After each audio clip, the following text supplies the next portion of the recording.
were left unsaid. For all the times I found promises dead. I had nightmares along the way. I made prayers in vain.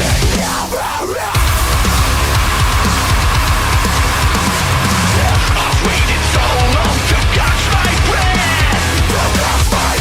I'm awake, I'm alive. You made me who I am now.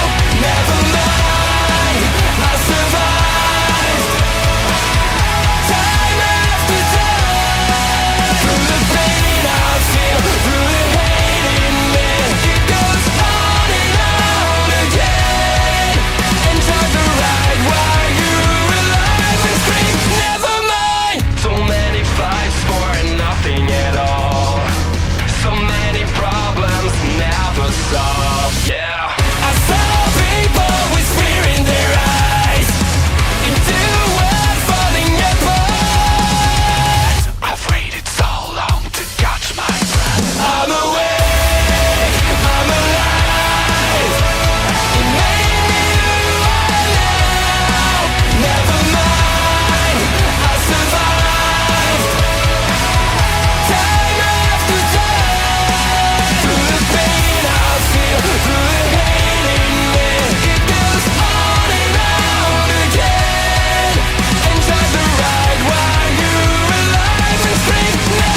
the channel, they said.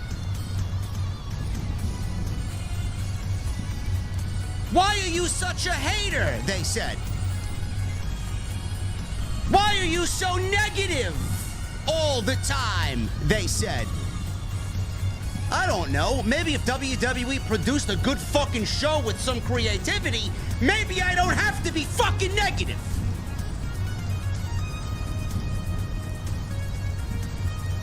Monday Night Raw from Cleveland, Ohio. Not much happened tonight, man. I wish I could tell you better, but nothing happened tonight. Tommaso Ciampa came back. That was great. No Johnny Gargano, which was very bizarre in Cleveland, his hometown, by the way. Two terrible women's matches. Logan Paul qualifies for the Money in the Bank ladder match. I can't wait for the fucking geeks to tell me why this doesn't need, or he doesn't need to qualify, or why this doesn't matter because it's Logan Paul. Another boring, yet rather good six-man tag team match that doesn't really mean much of anything. Ladies and gentlemen, I'm not in a good mood this evening. I'm not in a good mood tonight, man, so you're probably going to get one hell of a review as Vince McMahon made drastic changes to the show. We'll talk about that. But we're going to the beer garden. I got my cold beverage. I hope you guys got yours as well. Is it Wednesday yet? Is it Saturday yet? What the fuck are you guys drinking? I'll see you over there.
AEW successful? Why is Tony Khan running his promotion better than Vince McMahon and Bruce Pritchard are running Monday night and Friday night? Long-term booking.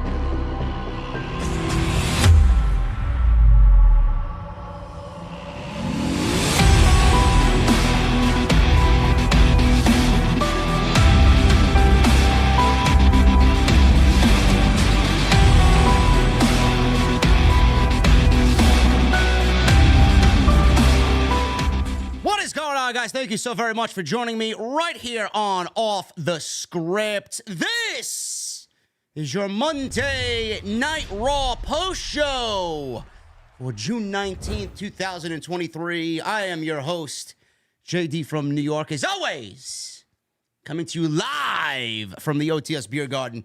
Thank you guys so very much for joining me on your Monday evenings, wherever you may be sleeping after tonight's Monday Night Raw. Holy shit. All night, I had bots. All night, I had bots in my fucking comment section on Twitter, man. Oh, Why do you watch, man? Why are you such a hater, man? Why don't you criticize AEW? I mean, please tell me that you don't watch my shit, please. I get it. You're a fucking idiot. You have bad taste. I get it. Monday Night Raw, man. I don't know what people were watching tonight. I think they were watching Monday Night Raw from maybe 20 years ago. I'm not even sure it was good back then. This show sucks. I hate this fucking show. I really do. I hate this show. And I'm not being over dramatic. I'm not being, oh, well, he's always negative. Well, if WWE put on a good fucking show, maybe I wouldn't have to be negative on Monday. I enjoyed last week's show. I thought what they did was serviceable. I got geeks online telling me, when was the last time I enjoyed Monday Night Raw from start to finish? What the fuck, are you crazy? I mean, who the fuck are these people, man? Where do they breed these people? That's what I want to know. When has a WWE show ever been fucking perfect, man? There's only 3 shows I can remember off the top of my fucking head that were perfect in WWE history. The 1993 SummerSlam, the 2002 SummerSlam, not SummerSlam. That was not a good SummerSlam. That was a decent SummerSlam. The 1993 King of the Ring, the 2002 SummerSlam, and the ECW One Night Stand in 2006 at the Hammerstein Ballroom. That's it. That's it. WWE shows are never perfect. Ever. Period. They have great moments, but that's what they hang their hat on. Great moments. This show can never be perfect if Vince McMahon is making drastic changes to the show. Why did this show suck? Let's break it down, huh? First of all, WWE's in Cleveland, Ohio tonight. I absolutely thought that Johnny Gargano was going to be brought back to WWE television tonight. Being that Cleveland, I'm not sure you're aware, but Cleveland, Ohio is Johnny Gargano territory. They brought out Logan Paul. They brought out The Miz, who doesn't even live in Cleveland anymore. He lives in fucking Los Angeles. But Johnny Gargano, yeah, fuck that guy. He's nothing more than a Triple H indie midget. Where's Johnny Gargano? I can't wait for the online Twitter doctors to tell me that Johnny Gargano is still injured. He's not injured, and he should be back by now. No Johnny Gargano. Very bizarre creative decision. I'm sure that was one of the drastic changes that Vince McMahon made to tonight's show. Oh, we can't have that indie midget, pal. I fired him a couple of years ago, pal. He didn't even fucking fire him. Johnny walked out because Triple H was basically stripped of all power. Don't know why Johnny Gargano wasn't on the show, but what the fuck do I know? I'm nothing more than a geek who talks about wrestling on YouTube. Bron Breakker. Here's another one. Bron Breakker. Bron Breakker and Seth Rollins are having this World Championship match on NXT Tuesday night. Does anybody know why this match is taking place on NXT? Because for the fucking life of me, I don't know why this match is taking place, because there's no story to this World Championship match between Bron Breakker and Seth Rollins. Oh, but there was no story on Collision on Saturday. CM Punk gave you 2 stories in the first 10 minutes on Saturday. I don't know what the fuck you're watching. Maybe you should clean your fucking ears out. No story. I'm sorry. Andrade in the House of Black. Story. CM Punk in the first 10 minutes. Story. CM Punk and Samoa Joe in the main event. Story. 3 right there. What else am I missing? Christian Cage and Wardlow. Story. Tony Storm and Ruby Soho versus the OGs of AEW, the women. Story. Am I missing anything else? I'm sorry you don't watch the show. Shut the fuck up and let the professionals talk about it. You would have realized what the stories were if you watched me and Jesse on Saturday night. Cheap plug, by the way, if you missed that video. It's live on the channel right now. Bron Breakker. Why is he challenging Seth Rollins for the World Heavyweight Championship? Seth Rollins is not NXT. He was NXT back when it was good, but no longer. The reason why Bron Breakker is challenging Seth Rollins for the World Heavyweight Championship is because they think we're fucking stupid. Nick Khan wants to change NXT and make it into a legitimate third brand. Sorry, man, that doesn't work that way. That ship has fucking sailed. It might be down with the fucking missing submarine that went hunting for the Titanic earlier today. That's where NXT Black and Gold is. You think you're going to resurrect Black and Gold? Oh, man, Nick Khan, man, you're a fucking comedian, Nick Khan. Give me a break. That trust with the audience is now gone. That trust will never be recovered ever again. The match is only taking place because WWE needs ratings on Tuesday night because they know nobody's watching that fucking steaming pile of garbage on Tuesday night known as NXT. So what did they do tonight? Bron Breakker cuts a promo backstage with... Who the fuck cut the promo? I don't even know. Was it one of the women? Cuts a promo backstage. And he's talking in this very, very melancholy, very tame, very soft-spoken voice. As a heel, we'll go over what he said in a little bit. He's sitting there and he's talking to the interviewer. And he's just coming off like he's having a fucking conversation. Like, where's Bron Breakker that we see on Tuesday nights? The Bron Breakker that we got on Monday Night Raw tonight is completely different than the Bron Breakker that we got on Tuesday nights. Why is that? Because Vince McMahon thinks that what he says is the way to go. That's why. Now, fuck what you're doing on Tuesday nights. You're on my show now, pal. Bron Breakker's cutting this very soft-spoken promo about Seth Rollins on Tuesday night. Yet I want the energy and the intensity and the anger of Bron Breakker. It's nowhere to be found tonight. But you don't watch NXT, so you don't really know what Bron Breakker's all about. I unfortunately watch it in my own time on a weekly basis. That's not Bron Breakker. What we got tonight was not Bron Breakker. And where is the lack of creativity? Or why is WWE lacking creativity, I should say? Where is the creativity in WWE? It's non-existent. What exactly did this promo do for Bron Breakker tonight? How did that set up the match on Tuesday night to get me excited about it? What is exciting about this match? It doesn't make any fucking sense, and it reeks of desperation. You couldn't have Bron Breakker be the one to attack Seth Rollins tonight? That'd be Finn Balor. There were drastic changes to the show tonight, says Sap on Fightful. You want to know what the drastic change was? Bron Breakker was the one who was supposed to attack Seth Rollins tonight, not Finn Balor. Finn Balor attacked Seth Rollins tonight. That wasn't in the original script. I don't need a fucking $5 paywall to tell you that. Bron Breakker was the one who was supposed to attack Seth Rollins. Guarantee you'll hear that story in the next 48 hours. Why didn't that happen? Because Vince has a problem with NXT stars attacking main roster stars. He doesn't want the main roster stars to be looked down upon in regards to the developmental.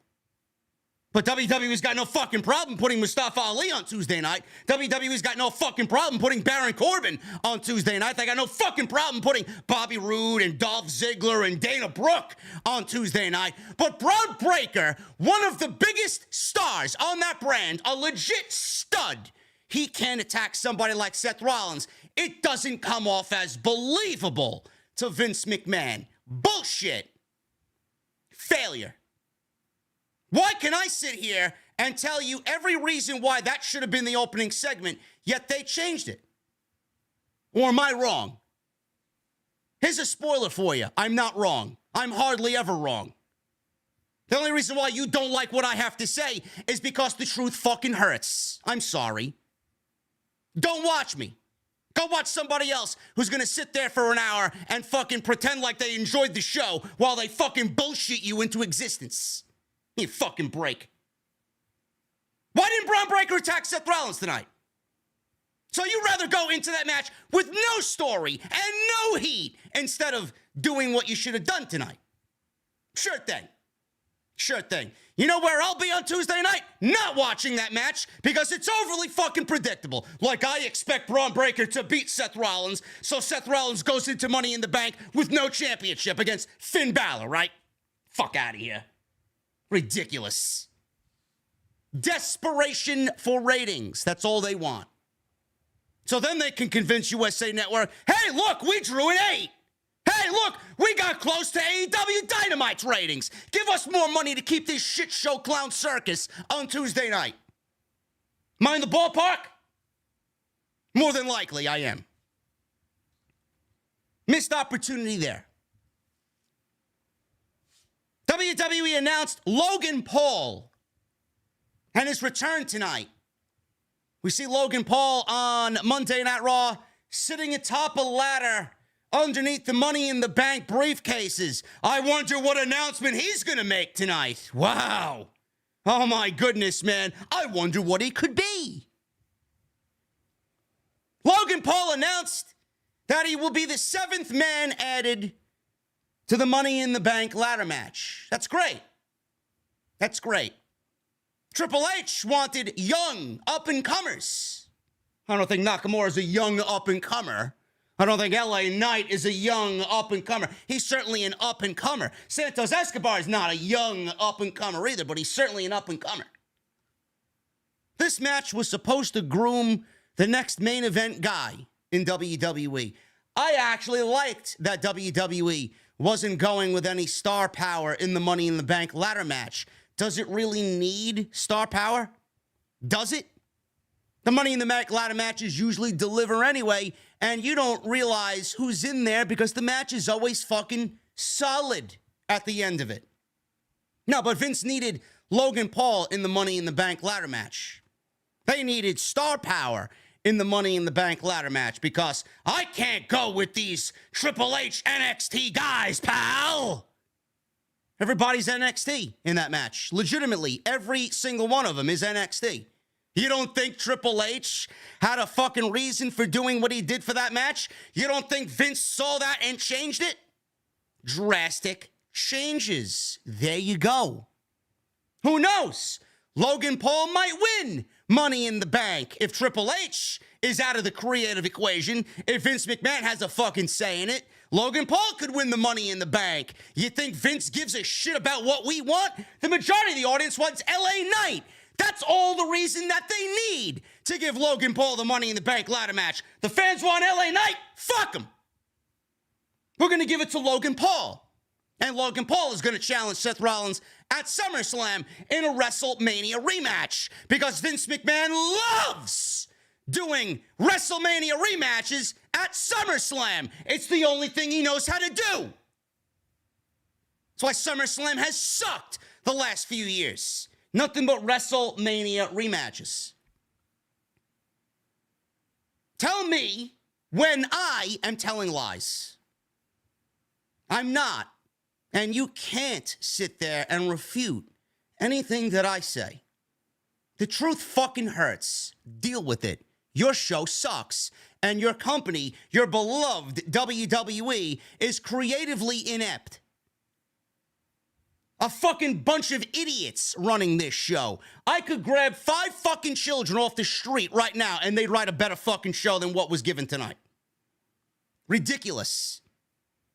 And qualifying, fuck qualifying. You got 6 fucking guys who qualified for this match and 6 women who qualified for this match. Logan Paul shows up and says, I called management. Who the fuck did you call? Triple H? Probably not. I called management, and they realized that I'm a star and that I don't need to qualify. Some logic there. Who wrote the fucking show, you say? Was it Triple H? No, it wasn't. It was Vince McMahon.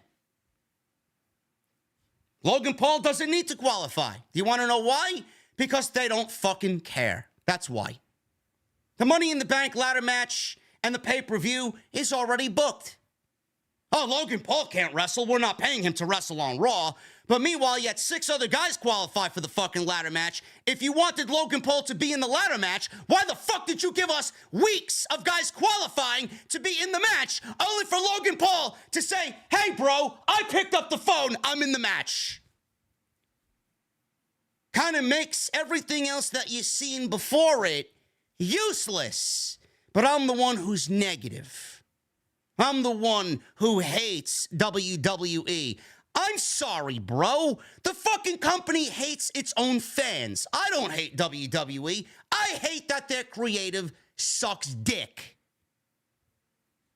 They hate you. I don't hate them.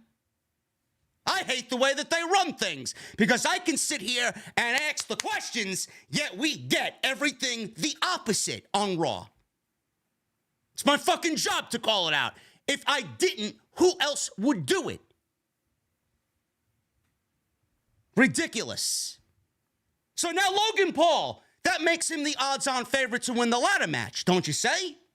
If LA Knight doesn't win the Money in the Bank ladder match, I swear to God, man, I may have to boycott this fucking show. I really may have to boycott this show.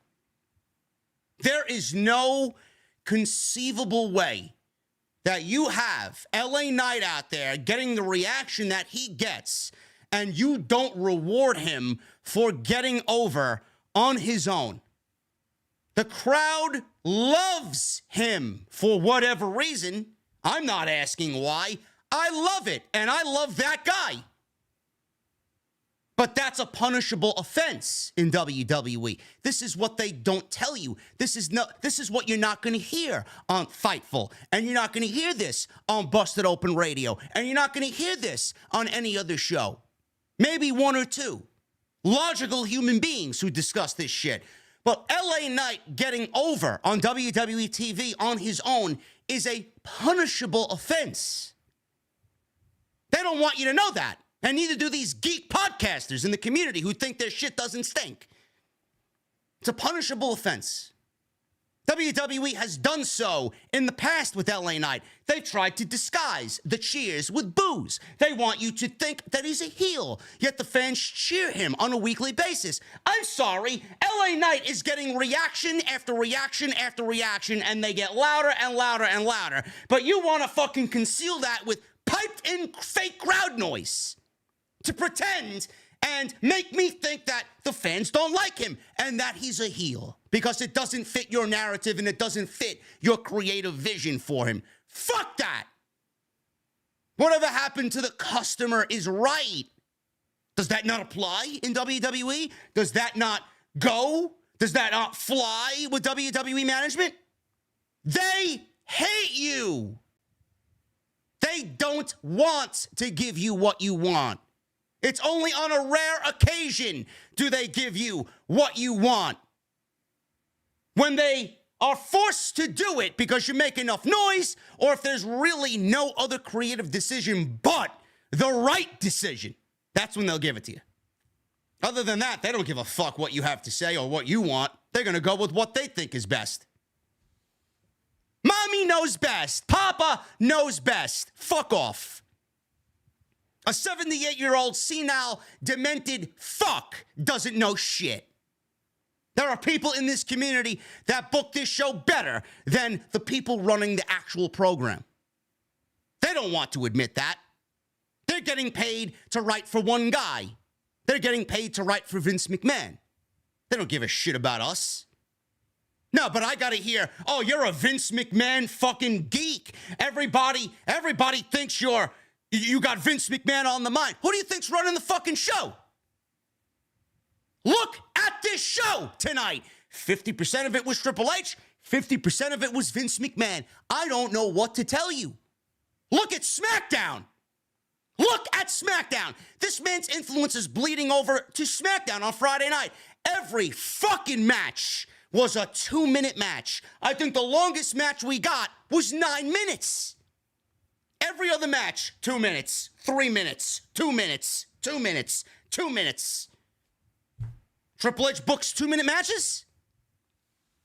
Give me a fucking break. Open your fucking eyes to what you're watching.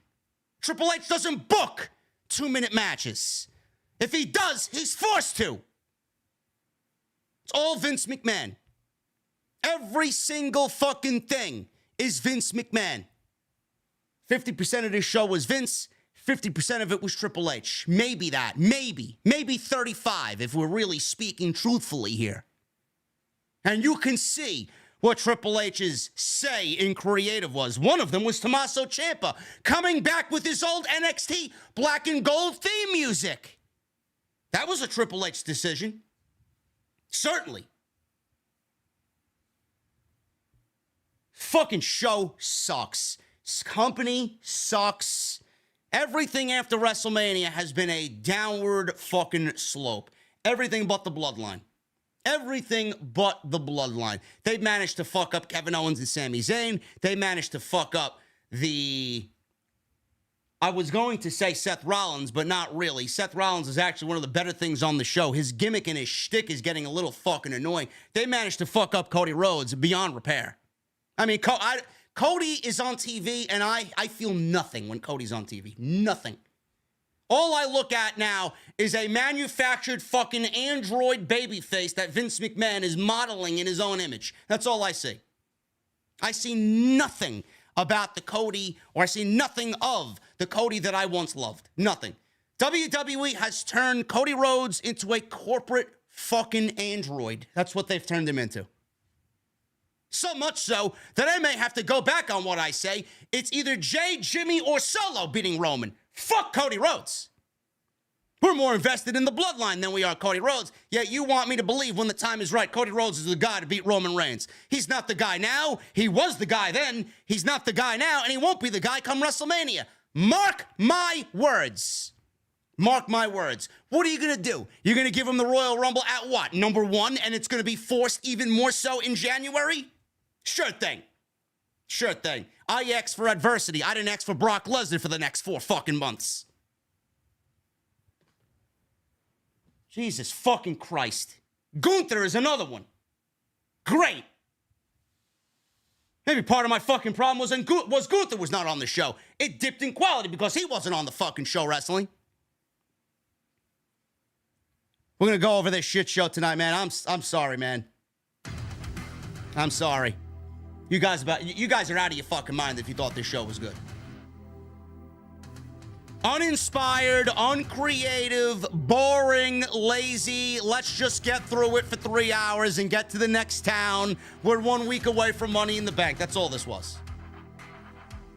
Meanwhile, AEW, by the way, it's AEW week this week. Dynamite was a banger. Collision was a fucking banger.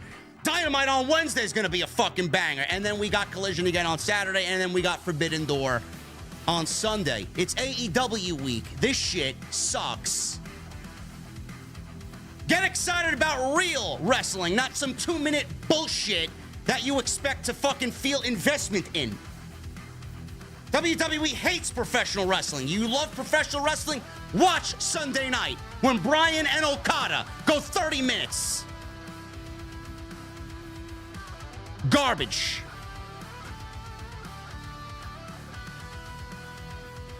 Follow me on social media, man, at JDfromNY206, Twitter, Instagram, TikTok, and Cameo.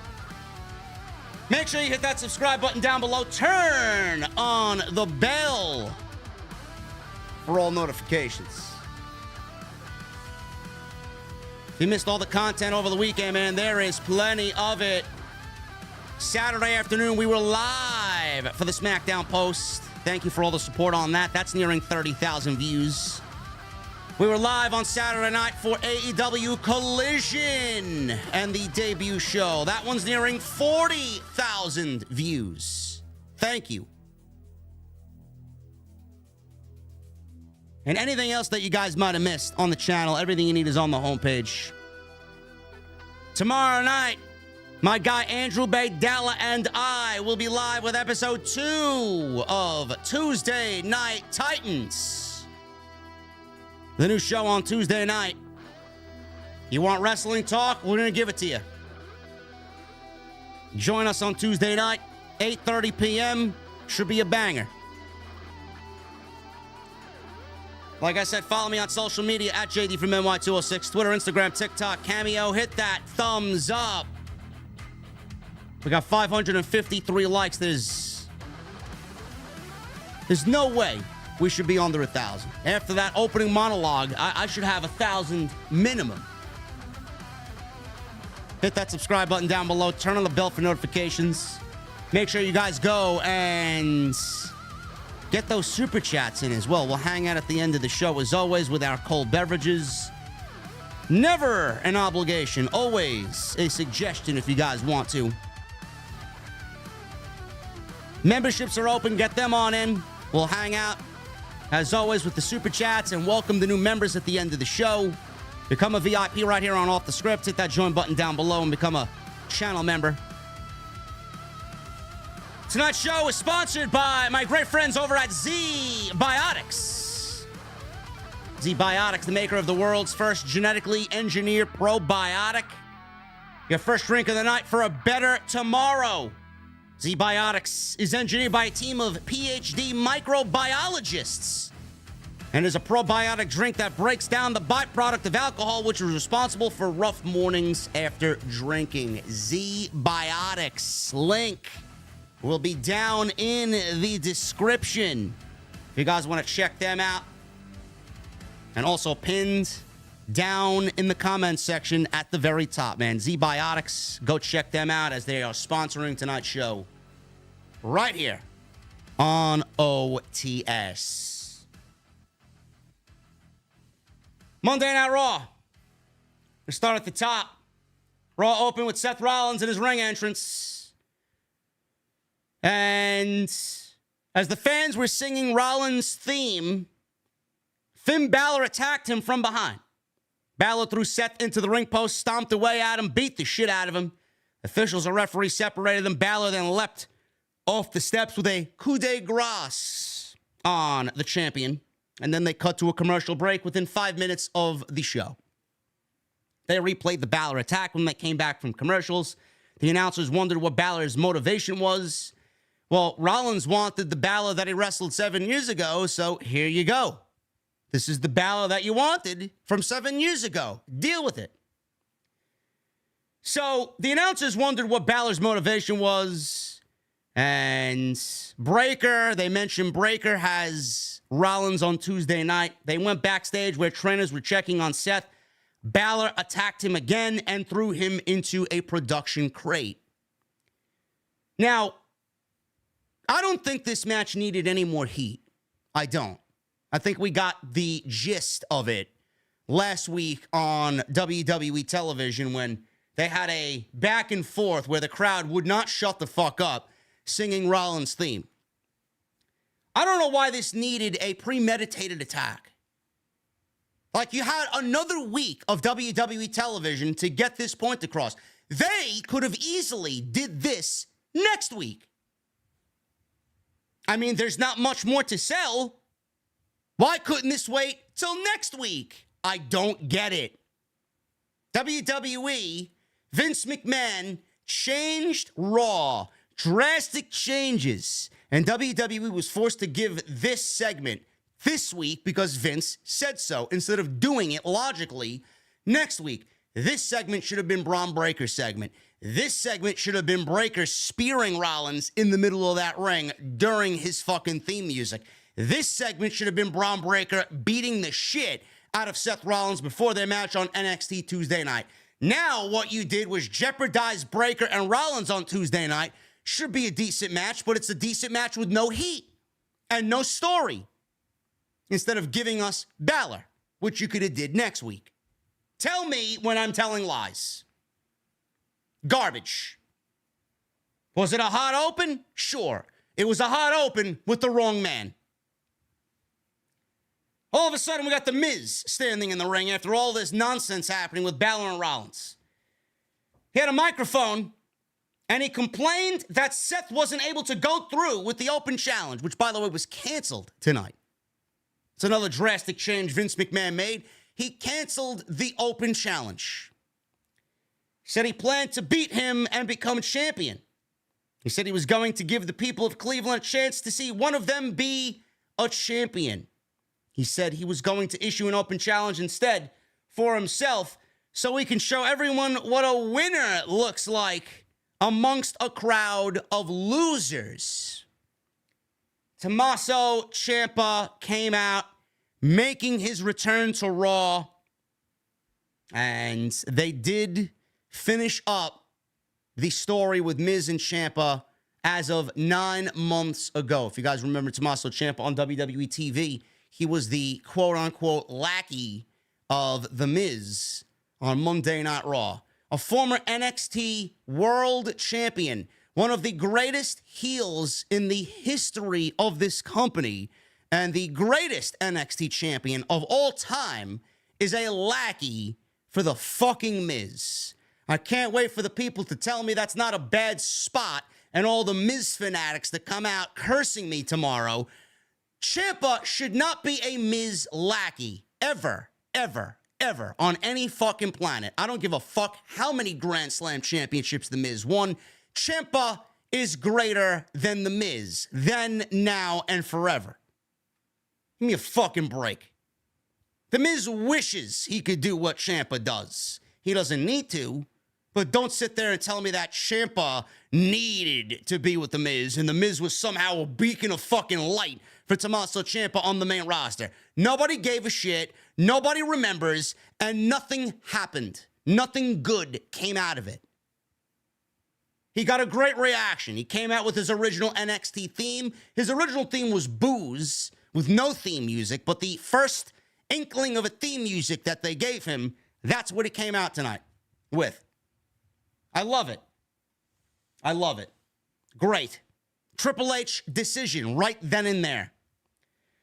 So, Ciampa answers the open challenge of The Miz. We all knew how this was going to go. Ciampa wins in about 4 minutes. Ciampa was on fire. Miz kicked his leg, knocked him down, hit a DDT for a 2. Miz came off the top with a double axe handle, but Ciampa caught him midair with a jumping knee strike. Ciampa followed with a fairy tale ending for the 1, 2, 3. The fairy tale ending is a great finish. Miz took it awful. Miz doesn't like the bump, so it looked like an awkward landing for the Miz off of Ciampa's finishing move. Ciampa got a decent reaction for his return, and I think a lot of people realized in Cleveland who he was because he was associated for many, many, many, many months with Tommaso Ciampa and Johnny Gargano. So that's why Ciampa got a decent reaction on Raw, because of his affiliation with Johnny Gargano. Now, are we going to get DIY at some point? I hope so. Ciampa on his own is great. Do we get DIY on the main roster? I'm certainly hopeful of that. I think the tag team division could use a nice shot in the arm with DIY getting back together, because clearly they're not doing anything with fucking Gargano solo. Gargano would be a perfect opponent for Gunther in the Intercontinental title at SummerSlam. He would be. I don't want to hear anybody else say no. But pairing them together, I think, makes everything a lot better. Because I don't really have any hope.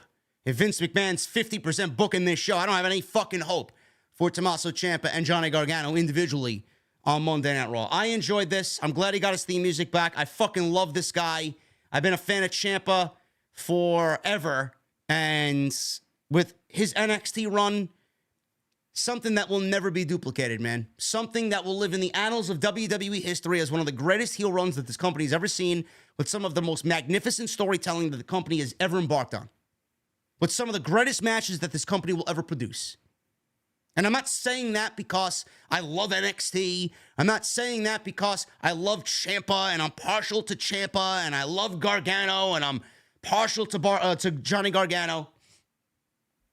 Those are the things that they did because it's all true.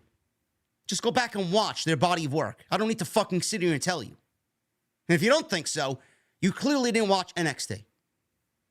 Are they going to tell the Johnny Gargano and Tommaso Ciampa story on the main roster? Triple H has to say we would be getting that. But I don't know where they go. I'm just glad he's back. Glad he's somewhat healthy. He looks in phenomenal fucking shape. And I hope they keep this momentum with him, because he was hitting his stride before he got hurt. And now he's back. He got a decent reaction tonight. I hope that they can keep the momentum going with Tommaso Ciampa. Judgment Day. Finn Balor, Damian Priest, Dominic, and Rhea Ripley were out on the stage. They cut a big promo right on the entrance ramp. Balor said Seth's open challenge is canceled. because he's the only one who's going to take the world title from him. He says if fans like singing his song so much, they'll be singing it at his funeral. Fans began singing Seth's song. Rhea Ripley said they should sit down and shut up and show some respect for Finn Balor. She said Balor will be bringing that world title to the Judgment Day. She said she's the most dominant woman in WWE. She said Priest will win Money in the Bank. And she said Dominic, her Latino heat, is going to take down their favorite, Cody Rhodes. Dominic got boos. He did the usual spiel where he has to speak loudly because the fans are booing him. He challenged Cody to a 6-man tag team match later tonight with Cody choosing his own partners. I wonder who they could be. Byron Saxton. He interviewed Kevin Owens and Sami Zayn for his reaction to what happened. Sami Zayn's reaction. For his reaction to what happened with the Bloodline on Friday night. Kevin Owens got angry and he flipped out over being asked about the Bloodline again. He said, enough is enough. Sami says he didn't want to bring it up publicly, but KO has an anger problem. He says if KO can get through the night without blowing up in anger again, he will shut up about this, but he has to admit he has an issue if he doesn't make it through the evening. Kevin Owens agreed and then left. Sami turned to Saxton and said he's been dealing with this for over 20 years. I don't know how you guys feel, man. I am not feeling the Kevin Owens anger problems. Yet I got people telling me that Vince is dancing in my head and I got nothing but visions of Vince McMahon and blah, blah, blah, blah, blah. I don't know, man. Let's go back to the beginning stages of Monday Night Raw when Triple H was completely in charge. Did Kevin Owens need a gimmick? Did Kevin Owens cut a KO show? Did Kevin Owens come out with some fucking bullshit comedy? Now, Kevin Owens can do whatever the fuck he wants, and it's going to be enjoyable because Kevin Owens is great. But I'm trying to pinpoint the differences between administrations when it comes to Kevin Owens. Kevin Owens was a badass that did not need a gimmick. Kevin Owens was a badass who wanted to fucking fight and stun people. Triple H brought Kevin Owens back to the NXT version of Kevin Owens that he molded for the main roster. Because he realized what Vince McMahon was doing with Kevin Owens was completely lame and cringe. Now, all of a sudden, we got Kevin Owens, after winning the fucking tag team titles in one of the most serious storylines in WWE history, one of the greatest stories that the WWE has ever told. Kevin Owens leaves WrestleMania and all of a sudden develops some anger problem. He develops a character. He turns into a gimmick. Why does Kevin Owens need a gimmick? When did Kevin Owens ever need a gimmick outside of fight Owens fight or kill Steen kill? Do you get my point? Why do we need that, Kevin Owens? Why do we need this comedy, Kevin Owens? The reason why Kevin Owens is angry and he's got this anger problem is because Vince McMahon says he needs something else. That's why. Again, I don't need for you guys to pay $5 for paywall or whatever the fucking price is to hear this type of information. Vince wants change in his way. But you didn't get this Kevin Owens going through April. Now all of a sudden we got Kevin Owens fucking anger problems and yelling and causing a ruckus in some comedy-like fashion. Tell me when I'm telling lies. I don't. I'm not buying it, I don't like it, and I don't get it. Is it entertaining? Sure it is, because we all love Kevin Owens. But Kevin Owens doesn't need a fucking gimmick. Certainly not in a tag team with Sami Zayn. Let their in-ring work speak for itself. Chelsea Green.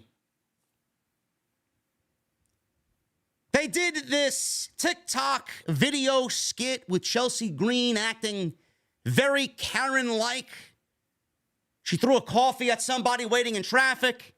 She tried to get into a department store while the department store wasn't open yet, and she busted in. She complained while getting a coffee. Now, normally, I'd sit here and tell you that this shit sucked. But this is the type of stuff, if you want me to care about Chelsea Green and this gimmick that she's portraying, this is the type of shit that I want to see on a weekly basis. I want to see her causing a fucking ruckus in different locations. I want to see her being a Karen live in the real world to sell the gimmick. So I know most of you probably thought I was going to hate this. I actually enjoyed this. I thought this was kind of creative for Chelsea Green. Will it lead to anything? I don't know. WWE is going to monitor the situation and see what the fans like and don't like about the situation. I thought this was great for her. Is it going to make me care more about Chelsea Green? Probably not. But at least they're building layers to her gimmick. Whereas they didn't really try at all to tell me why she's a Karen. It was only against Adam Pearce. It wasn't against anybody else in the real world. This was good. Chelsea Green and Sonya Deville against Kaden Carter and Katana Chance. 2 minutes. 2 minutes. It's amazing, man. Kaden Carter and Katana Chance actually brought Ronda and Shayna Baszler to a match. A good match last week. How were they rewarded? 2 minutes this week. Nice to know that the great job that they did last week was rewarded with 2 minutes of TV time. And a stripped down entrance compared to what they had in NXT. Yet people don't see this as a problem. I do. You're presenting half of the tag team that they were in NXT. Why did they need their entrance taken away from them? They came out through the crowd in NXT. Now, I know it's a smaller crowd, but don't you think if that they were a little interactive with the fans, that maybe the fans would give a shit about them a little bit more and start caring about them a little bit more? Why do they go out there and they're dressed in their ring attire and they're dancing and they're both beautiful women, right? Why are they out there without all the fucking pomp and flair of their NXT entrance? They had the streamers, they had the fucking neon lights, it sounded like and looked like it was a rave, they had the fucking smoke guns that they shot in the air. Where is all that? Where is all that? But then I got fucking morons on Twitter telling me that this was a good show. Meanwhile, half of the fucking people don't realize what they're watching. Where are you people when I actually enjoy the show? Oh yeah, that's right. You're fucking dead silent. Silent night on Twitter when I actually like a show. But when I hate a show and I got complaints about a show, you all want to fucking come out from your fucking caves with your fucking cum-stained blankets and start yelling at me. Go jerk off to some Pornhub or maybe some Alexa Bliss fucking titty pics online. I'm sorry. You don't like what I have to say? Go watch somebody else.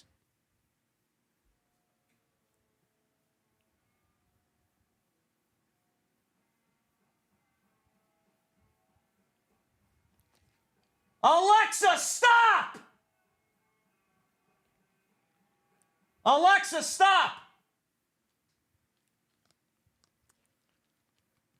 I don't know why I got that thing. Jesse, why is that thing plugged in, bro? I don't get it.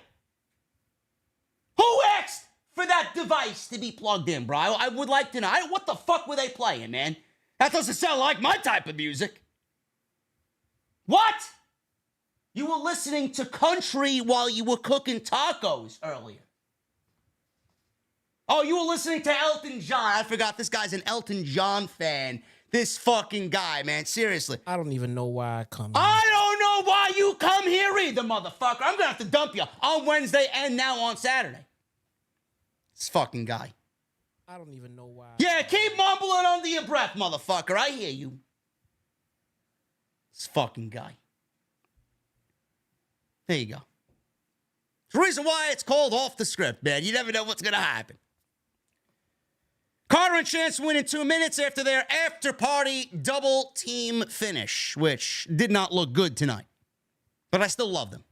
They're great. Kathy Kelly. She stood ringside and interviewed Cody Rhodes. Cody Rhodes, man, he had to come out not once but twice tonight with the entrance. Whoa! His broken arm, man. He's got that broken arm. Cody Rhodes. This guy is fucking unbelievable, man. He's back in the backstage area. He's doing fucking stretches. He's doing stretches with his broken arm with a resistance band. How many weeks has it now since Brock Lesnar broke his arm, man? What is it, like 5 weeks? 5 weeks? I'm no medical fucking professional, but I don't think Cody Rhodes, if he had a broken arm, should be moving his arm in that fashion after 5 weeks. But I'm negative. Give me a fucking break. Rhodes made his entrance. He wore a suit. He has got the cast on, man. I'm gonna start wearing a cast on the show, man. I'm gonna do this show with one arm. She asked for his thoughts on the 6-man match challenge laid down by Dominic. He talked about Priest and Balor. And then there's Dom, he says. So finding partners shouldn't be tough at all. He accepts the challenge. At least they did the segment in the interview out in front of the live fans instead of in the backstage area. Give me a break. Indus Sher. We got Veer Mahan with Sangha and Jinder Mahal. It's great. It's exactly what I want on my Monday night. Oh, my goodness, man.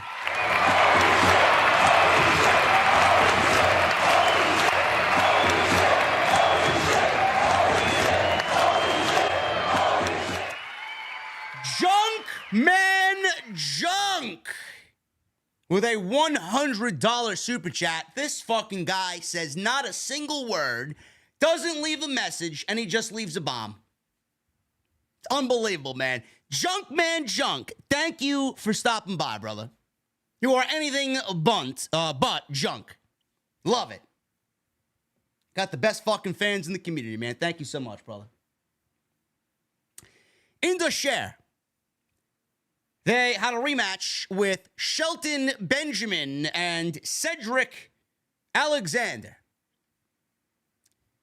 Buried on Juneteenth was Cedric and Shelton Benjamin. But I'm sure that was just a coincidence for WWE, right? Sure thing. Let's talk Indus Sher, man. Indus Sher comes out to crickets. They're in the ring, and they're nothing more than a botch fest, and they're sluggish, and they're slow, and they're not really crowd-pleasing, is Indus Sher. Crickets. These guys wrestled in silence. Nobody gives a shit. Nobody's invested. Nobody's emotionally invested in these guys. They're not relatable. Telling you one thing and one thing only about Indus Sher. If you think that WWE is pushing this tag team because they somehow love tag team wrestling all of a sudden, they need a big dominating heel tag team to come up through the ranks, you are sadly, and I mean pathetically mistaken. The only reason why this team is being pushed is because WWE has a major show reportedly happening in India for a premium live event later this year, where I suspect that they are being built up to walk into that show as the conquering heroes to take the tag team titles away from Sami Zayn and Kevin Owens. Now, I could be wrong on that. I hope to fucking Christ I'm wrong on that.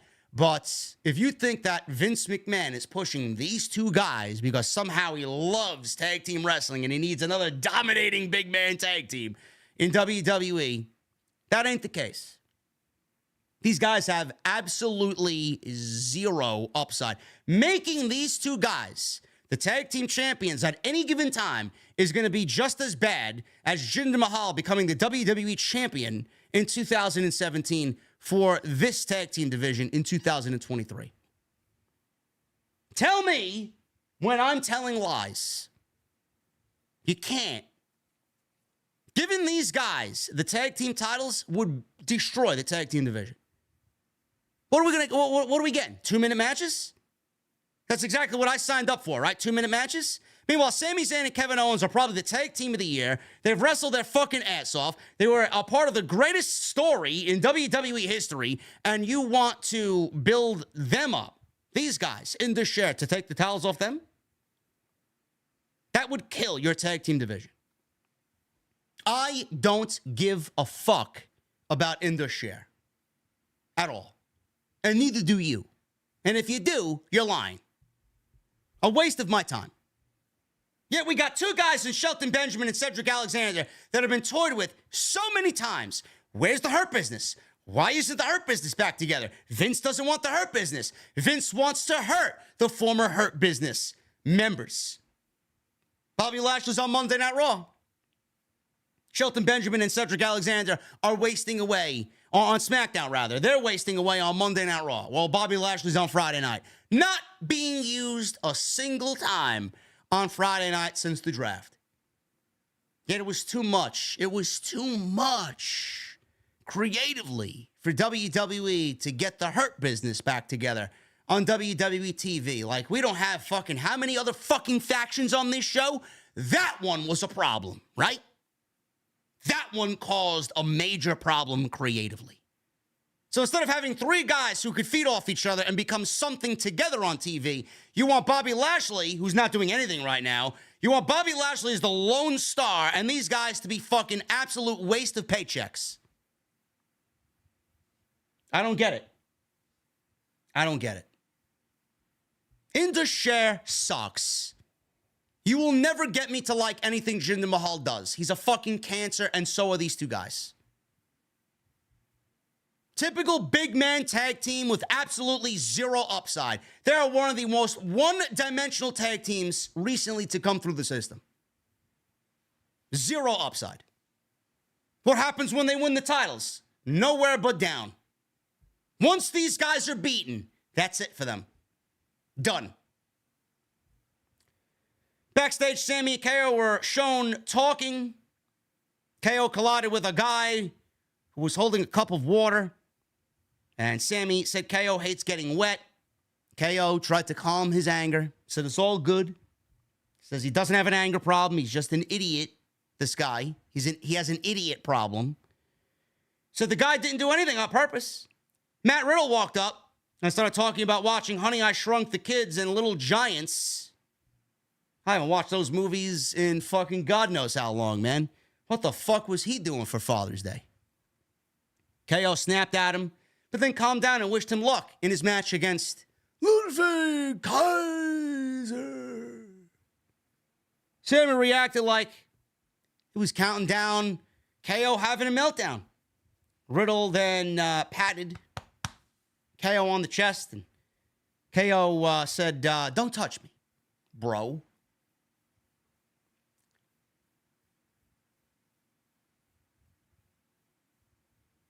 Logan Paul.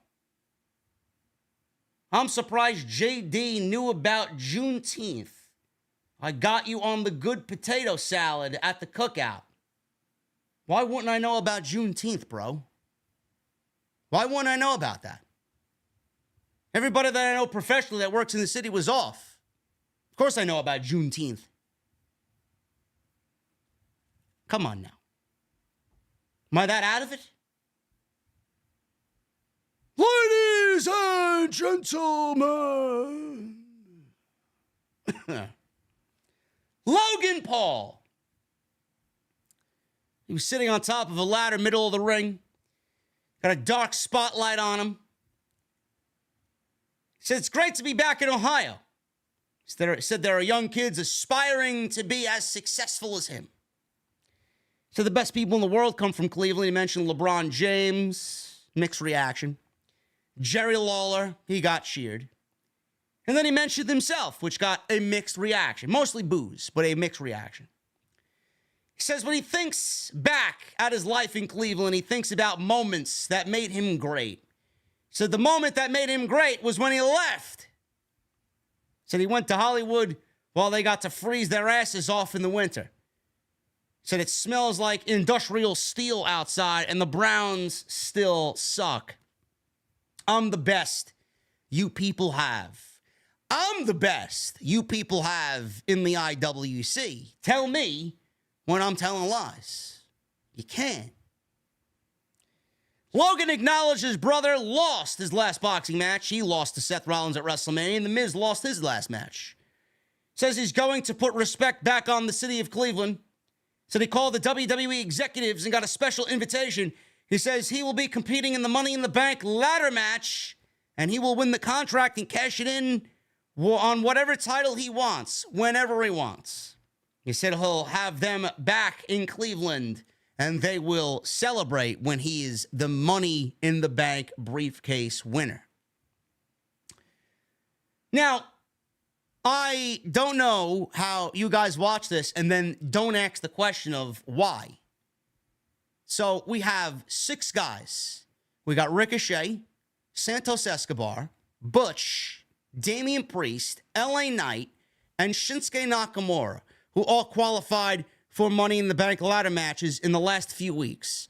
Yet we got Logan Paul, who's now entrant number 7 in this thing, who just randomly shows up on Monday Night Raw because WWE is in Cleveland, and he announces that he's in the Money in the Bank ladder match because he called some high-end WWE executive. Does nobody have a problem with that? Sounds like a big logic gap creatively, if you ask me. Now, if you wanted Logan Paul in the Money in the Bank ladder match, I don't know why you didn't put him in first and then announce the men and women in the Money in the Bank ladder match as the weeks went on. Yet we got 6 men and women who qualify for this Money in the Bank ladder match through winning matches on live television, weekly television, and all it takes is Logan Paul to show up because Raw's in Cleveland and say, hey, I'm going to be in the Money in the Bank ladder match. I'm going to win the briefcase. Nobody seems to have a problem with that, huh? I have a problem with that. It's typical WWE garbage. If you didn't want qualifying matches, then we should have fucking axed the qualifying matches. If you wanted to put Logan Paul in there, we shouldn't have had a fucking single one. And how does that look to everybody who's on the road competing in weekly television when a guy like this, who we haven't seen since WrestleMania, comes back and all of a sudden is granted an opportunity that everybody else had to fight for? You can turn that into a story all you want. I don't give a shit. If Logan Paul wants to be a WWE superstar, then treat him like a WWE superstar and less like an internet sensation. You want to be in the WWE? Then you got to follow the WWE protocol. Everybody else competed in a fucking qualifying match? You should make it to Raw and compete in a qualifying match for Money in the Bank. No bullshit. But people accept mediocrity. And people accept this because it's Logan Paul. WWE is basically telling you that everybody in this ladder match is less than Logan Paul. Great. I don't like it. Bullshit.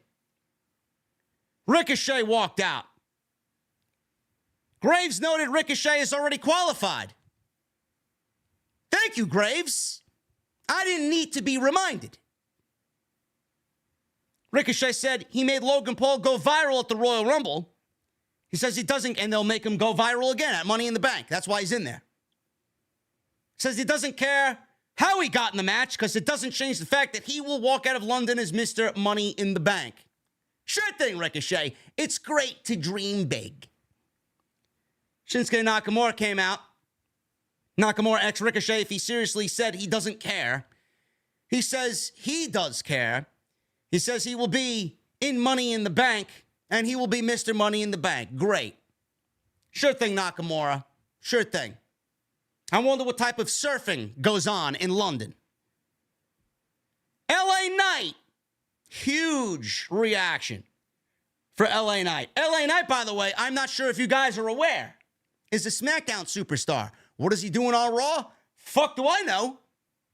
Not that I'm complaining that LA Knight's on Raw. LA Knight's great.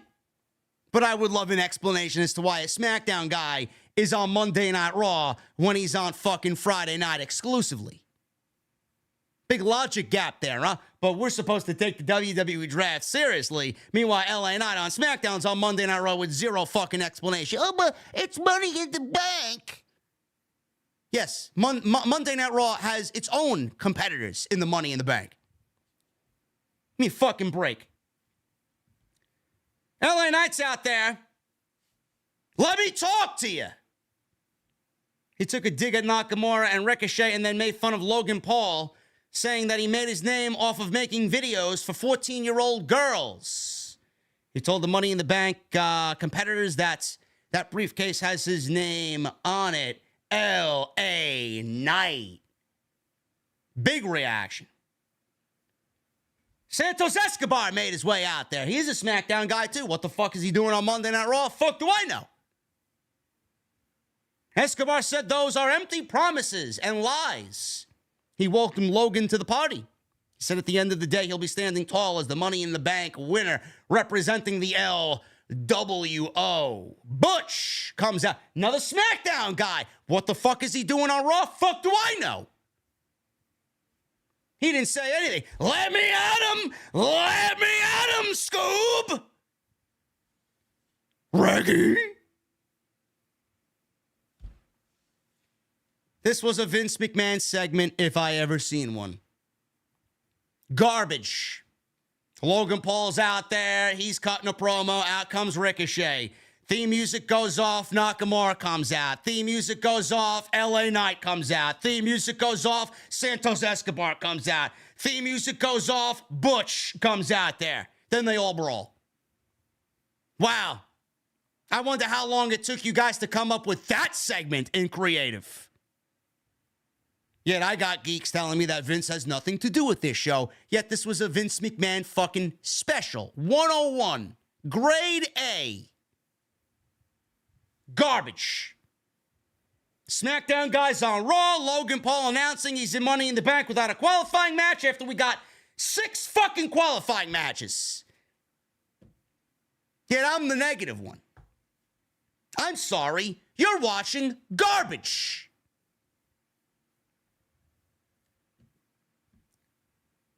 Matt Riddle.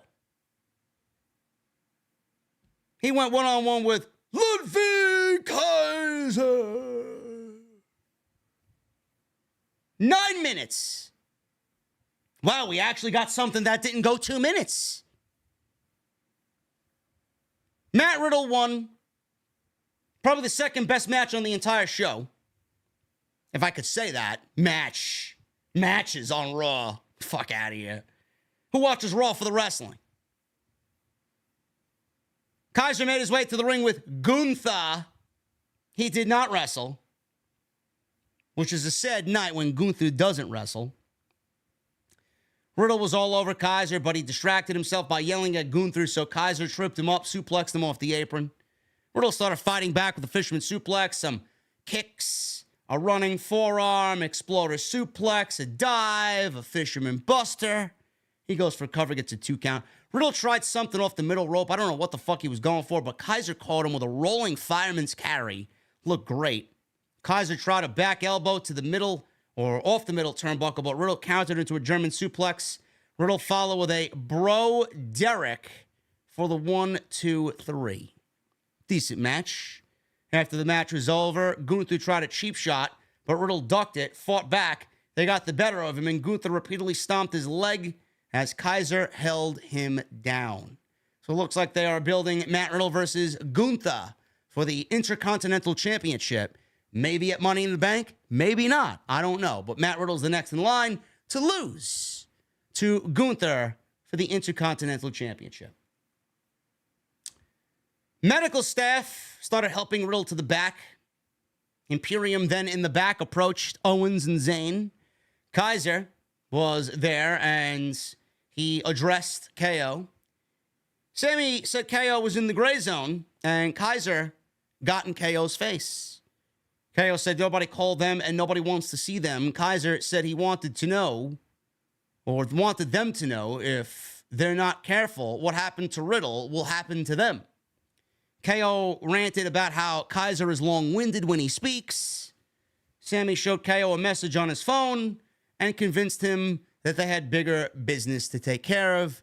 The message on his phone was Cody Rhodes asking them to be his tag team partners against the Judgment Day. Alpha Academy. Chad Gable and Otis with Maxine Dupree against the Viking Raiders. Eric, Ivar, and Valhalla. I had people telling me that this was awesome. I'm sorry. I don't know what you guys were watching. Chad Gable is awesome. I love Chad Gable dearly. But this was not awesome. I don't know how you guys can invest in 4 minutes. I don't know how you guys can invest in a feud that has no story. Like, what is the story? The story is what? Maxine and Valhalla. Who cares? They're training Maxine to do wrestling moves against a professional wrestler in Sarah Logan. One has experience, the other does not. Wow, man. You guys, I mean, your level of fucking quality on this show has severely taken a fucking dump. Ridiculous. The Viking Raiders win in 4 minutes. They did a segment from earlier in the day of them chatting about their strategy in the match while Gable was training Maxine to do moves. He trains her to do a suplex. He says it's all in the hips. Then they cut away right before she did a vertical suplex. So we got this match. It went 4 minutes. So Valhalla, she was on the outside. Gable landed a flying headbutt on Eric. He goes for recovery, gets a near fall. Valhalla distracted Gable. Maxine intervened and suplexed her on the outside. She was thrilled with the suplex, and Gable cheered for her. Meanwhile, Eric caught a distracted Gable from behind with a knee to the back and a 1-2-3. Now, I don't know what they're going for here. I really don't. I thought this was going to be Otis and Maxine, and maybe they were going to split Gable away. But I'm not liking the dynamic with Maxine Dupree with the Alpha Cat. I don't know why Maxine Dupree needs to be in the Alpha Academy. I don't. The only reason why Maxine Dupree is on television is because she's a blonde, and she's a pretty face. She was with the Maximum Male Models, who were taken off television because their gimmicks sucked. So instead of scrapping the entire thing, they kept Maxine on television, paired her with the Alpha Academy, and that's the only reason why she is on TV. She's the prettiest of the three. The other two guys, they're expendable. Get out of here. But this shit ain't working. How does anybody give a fuck about this? In fact, it's bringing Gable down. In fact, I hope Otis and Maxine go on their separate ways, and Gable is split from this shit, and he goes single. Which I hope is where they're going with this. Who cares? A lame story written by some fucking geek who doesn't know any better, and the fans seemingly think it's good. Tell me where the good is. It's beneath Chad Gable. That's all I know. Backstage, Dominic said their advantage over Cody and his partners is that they are on the same page. Rhea Ripley says she should teach Cody not to badmouth the Judgment Day, but she's got her own business to take care of with Natalya. Kathy Kelly interviewed Natalya. She asked how she's preparing differently against Rhea Ripley tonight compared to Night of Champions. Natalya said Rhea beat her definitively and definitely, and quickly. And it's rocked her to her core. She said this is a chance for her to prove to Ripley that she belongs and to prove to herself that she still belongs. When did we ever ask for a Natalya redemption story is what I want to know. Who asked for a Natalya Neidhart redemption story? Seriously. This sounds like a Lifetime movie written all over it. You know what happens when I watch a Lifetime movie? I'm out cold in about 30 seconds. Ever watch those Lifetime Christmas movies? Oh my fucking God, man. If I have to fucking sit through one of those things, man, I end up pulling every fucking strand of whatever hair is remaining in my head out. God, that shit sucks. The most unfucking realistic bullshit that you'll ever watch on television. That's basically Natalya. They're trying to create a Lifetime movie with Natalya on Monday Night Raw. Oh, the happy ending, the redemption story. Give me a fucking break. Are you fucking serious? Nobody, and I mean nobody, asked for this. Nobody.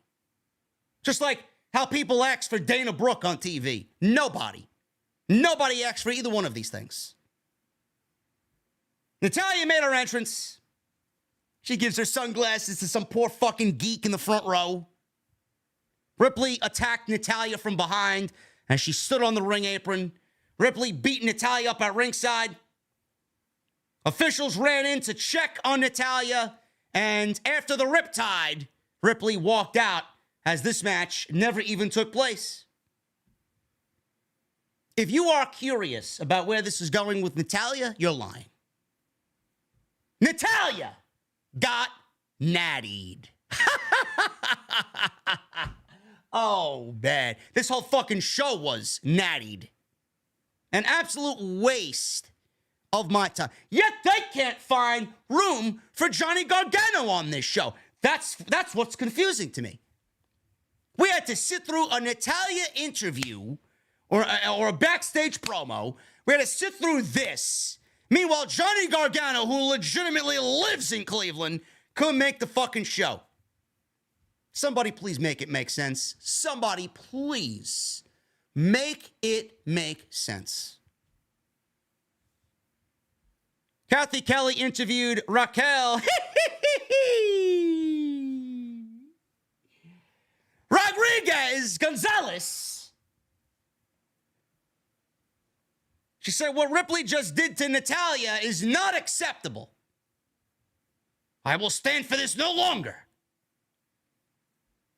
She said she's going to win the Money in the Bank contract and cash in on Ripley and remind her that she's not the biggest fish. Ripley was walking through the curtain after she nattied Natalya and asked, "What are you saying?" Rodriguez says she better help. She doesn't win tonight because Ripley isn't ready for her. Now, this is a throwback to their NXT feud. Rhea Ripley, her last match in NXT was actually against Raquel Rodriguez before she made her way to the main roster. It's a nice little throwback there, but I don't think Raquel Rodriguez is in any position to be in the same ring for a women's championship against Rhea Ripley. I don't. If there's one woman on the roster on Monday Night Raw that's probably likely to take the title off of Rhea Ripley, that's not named Becky Lynch, it's probably Raquel Rodriguez.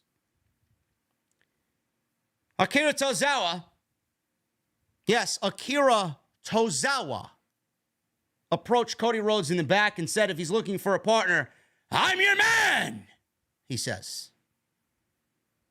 Cody sarcastically thanked him and said, "Sure, I'll think about it. Nice hair also," he says. Because Akira and Cody have the same hairstyle. Sami KO walked up to him. Sami said anytime he needs help, they'll be there for him because he was there for them on the road to WrestleMania. Cody said Tozawa just offered to help. KO started to vent about being too late to be his partner. Cody calmed him by saying he didn't say yes to Tozawa, so he's saying yes to them. Kevin Owens then smiled at Cody Rhodes. Yes, I'm sure Cody was going to choose Tozawa over Kevin Owens. Sure thing. Raquel Rodriguez against Trish Stratus. The best thing about this match is that Zoe Stark didn't have to cut a promo. She was out there with Trish, though. Money in the Bank qualifying match. Trish is trying to qualify for the Money in the Bank ladder match. Oh, joy, oh, joy. 6 minutes, and you would think that Becky Lynch would stop Trish Stratus from advancing in the Money in the Bank ladder match.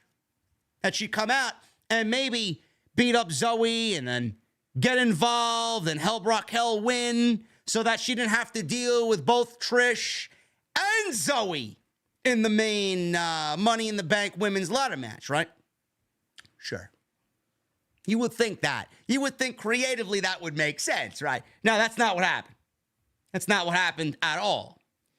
This match went 6 minutes. This was every bit as awful as you would expect it to be because Trish in 2023 is just bad.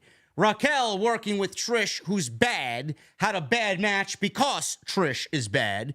And this was nothing more than a sloppy botch fest. I don't know what else to tell you. With a terrible ending. So, Stratus applied a camel clutch at one point. She pulled out the camel clutch. Stark interfered with the referee distracted. She tripped Gonzalez on the ring apron. I don't know what the fuck they call that. I mean, she tried to trip, but it looked sloppy as fuck. Stark interfered and then outruns Becky Lynch. Lynch attacked both Stark and Stratus in a blind fit of rage and got Raquel DQ'd. So she's out there attacking Zoe, and then she mistakenly attacks Trish, and then gets Raquel Rodriguez DQ'd. That meant that Trish Stratus technically won and qualified for the Money in the Bank ladder match. So now Becky has both Zoe and Trish in the same match as her. I don't know. Does this cancel out all three of them? I don't know. I don't know what they're doing. I don't know where they're going with this. Lynch acted shocked, like she didn't know what she just did. Motherfucker, who booked this segment? Who legitimately produced and booked the ending to this match? Like, I don't give a shit how fucking stupid you are. You cannot tell me that Becky's in the back watching Trish qualify or tried to qualify for a Money in the Bank ladder match. There's no fucking way that Becky Lynch is stupid enough to forget that if she's out there and she attacks Trish, then Raquel is going to get disqualified.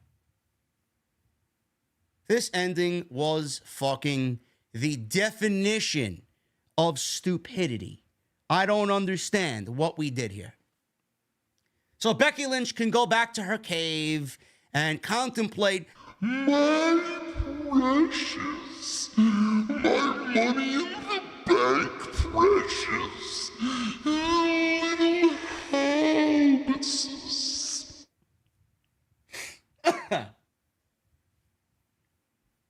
How did that make Becky look? You don't think the fans looked at Becky Lynch like a fucking idiot after that? Ever since Becky Lynch turned heel, man, she never recovered. Ever. They got her out there as stupid as can be, and nothing's changed. Nothing's changed. This ending sucked. This match sucked. And having Becky out there getting Trish involved in the Money in the Bank is even stupider than fucking anything else on the show. Garbage. Bron Breakker. They had an interview segment with Bron Breakker. Kelly says it's not clear whether Seth will be cleared to defend the World Heavyweight title against him tomorrow. Breakker said there's no way Seth would use what happened to him tonight to get out of his match tomorrow. He then said Seth made such a big deal out of being a fighting champion. He said what Balor did is nothing compared to what happened to him tonight at the hands of Balor. He said maybe doctors will prescribe him enough courage to show up. He said if Seth shows up, he'll be around Raw more often because he'll be the new World Heavyweight Champion. Remember when Bron Breakker first made an appearance on Monday Night Raw and they had him cut a promo, but at that point he was a babyface? He legitimately cut the same fucking promo in the same monotonous, unenthusiastic, un-Bron Breakker-like tone. At least now he's a heel, but somehow it still doesn't make any sense. Bron Breakker does not need to speak like he's fucking an educational fucking director. He doesn't need to speak like he's a fucking professor in some fucking super duper calculus class. Like, what the fuck are we doing here? Bron Breakker is high energy. Bron Breakker is a fucking nasty prick. Bron Breakker should be energetic, over the top, and angry. Yet they got him out there like he's fucking giving orders for his Chipotle order. Yes, I'll have a burrito with brown rice and a little bit of pinto and brown beans, please. Maybe some guac on that as well. Maybe it's a little bit of pico. Yeah, sure. I'll take the green sauce on that too. Extra cheese, sour cream as well. A little bit of the corn too. How about that? Can I get that double wrapped, please? And can I get a soft drink, a large, and a bag of chips too? Can I get some of that queso? What happened to the that fancy steak you had? Right? The carnitas, or whatever the fuck. Yeah, this guy's fucking giving his Chipotle order. Like, where is Bron Breakker? You fucking serious? Shit is ridiculous. Vince, man, I swear to God, man. I swear to God, I don't give a fuck who hears it. I hope Vince croaks. I really do. The show would be better off with Vince dead. Honestly. CM Punk was wrong. CM Punk was never wrong, ever. What a fucking joke. I gotta sit through this garbage every fucking week, and I got complaint after complaint after complaint after complaint, and then the fucking same mistakes that we read tonight will be applied next week.